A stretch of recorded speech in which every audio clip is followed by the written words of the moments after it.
Bana safi ndugu yangu. Mbona kaka umechoka? Inapiga baba. Nini sasa? Saumu. Hali ya hewa nzuri kabisa. Jana leo havihusiani kaka. Sema umerudi eneo lako zuri kabisa. Iftari kuku da kuku. Dodoma hapa kaka. Leo tunafuturu kuku wa kienyeji mzima. Dako kuku wa kienyeji mzima. Na ni kuku mtupu, hamna viazi wala ndizi wala ugali, ni kuku peke yake. Na kachumbari tu. Kuna vimiminika. Labda soda tu kidogo, ukipata maokola unashushia hivi mzee.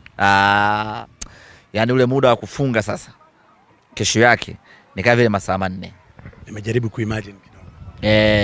Semaji, jana tumeona taarifa mbili ambapo wachezaji wameongeza mikataba, Yusuf Kagoma na Rushaine De Reuck. Tunafanya mambo yetu kitaalamu zaidi. Tuna wachezaji ambao wamefanya vizuri msimu huu, wameperform kwa kiwango cha hali ya juu sana, wamekuwa mhimili imara ndani ya Simba yetu na mikataba yao inaelekea ukingoni. Baada ya tathmini ya kamati ya ufundi, benchi la ufundi, tukajiridhisha ya kwamba hawa wachezaji wanatufaa kuendelea kuitumikia Simba Sports Club. Wakimwangalia Yusuf Kagoma, humuoni kiwango chake kishuka kwa miaka 10 ijayo.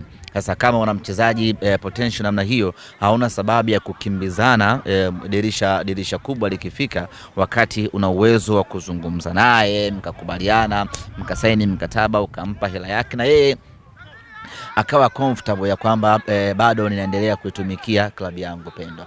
Kwa hiyo tukamuita Yusuf Kagoma.